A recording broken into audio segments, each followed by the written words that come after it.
At some point, the thought appears quietly and refuses to leave.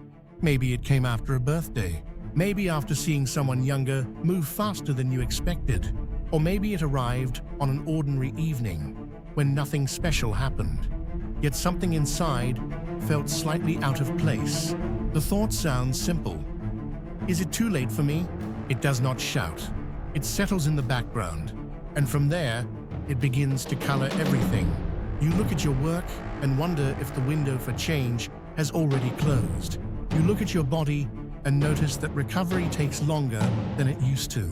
You look at the ambitions you once carried so confidently, and they now feel heavier, almost fragile, as if time has turned them into something breakable. Is this reality speaking, or is this age speaking? After 45, something shifts in perception, and it often has less to do with external limits than with the way the mind starts measuring time differently. In your 20s, time feels open and endless, like a road you assume will keep stretching forward no matter what choices you make. In your 30s, time becomes structured because responsibilities demand planning and consequences start to feel more real. But somewhere in the mid-40s, time begins to feel finite in a way it never did before. This is not panic, it is awareness. You begin to sense that some chapters are already written, and that realization can create a quiet pressure, as if you are being evaluated against an invisible clock. That pressure often translates into one heavy interpretation. I'm late. Late compared to whom? Late for what? The mind does something subtle here. It stops looking at the present and starts comparing the present to an imagined timeline that was never guaranteed in the first place. You remember what you thought life would look like by this age. You remember the standards you absorbed from your father, your peers, your culture.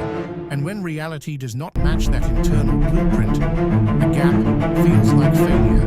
But a gap is not always failure. Sometimes it is simply difference. The psychology behind feeling too late often has more to do with comparison and accumulated expectation than with actual opportunity. By midlife, you carry decades of memory, and memory has weight. Every decision you made now stands behind you, visible and fixed. And that visibility can create the illusion that the future has already narrowed beyond repair. Yet the narrowing is often emotional, not structural. Choices without fully understanding their long-term shape, because you could not see the horizon clearly, and that ignorance felt like freedom. Now you see more clearly, and clarity can feel like confinement, because you understand trade-offs in a way you never did before. You know what effort costs, you know what risk demands, you know how long things actually take. So when a new desire appears, the mind calculates immediately. It calculates age, it calculates energy, it calculates probability, and that calculation often ends with a quiet verdict: too late. Less about time and more about accumulated fatigue.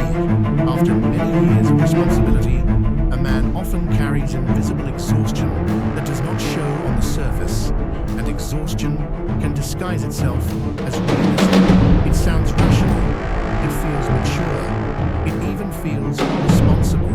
Yet sometimes it is simply tiredness speaking in the language of logic. There is also another layer. At this stage of life, identity feels more solid, and solidity can be comforting, but it can also become restrictive. When you have been the reliable one for decades, change threatens the stability of your reputation. Stepping into something unfamiliar feels like risking that structure. So the mind frames change not as growth, but as disruption. And disruption feels dangerous. This is where the feeling of being too late becomes psychological armor. If it is too late, then you do not have to risk looking inexperienced again. If it is too late, then you do not have to endure the discomfort of starting small. If it is too late, then your past choices remain unquestioned. That armor feels protective, but it can also quietly limit you. Still,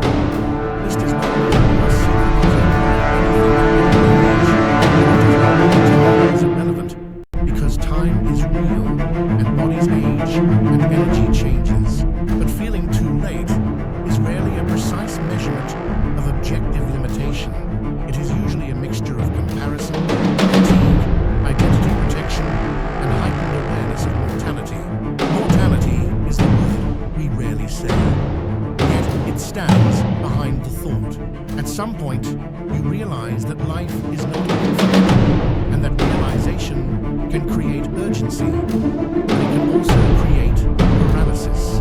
If there are fewer years ahead than behind, the mind asks whether it is worth investing in something. That question is not weakness, it is depth. You are not breaking down, you are seeing more. The problem begins when awareness turns into fatalism.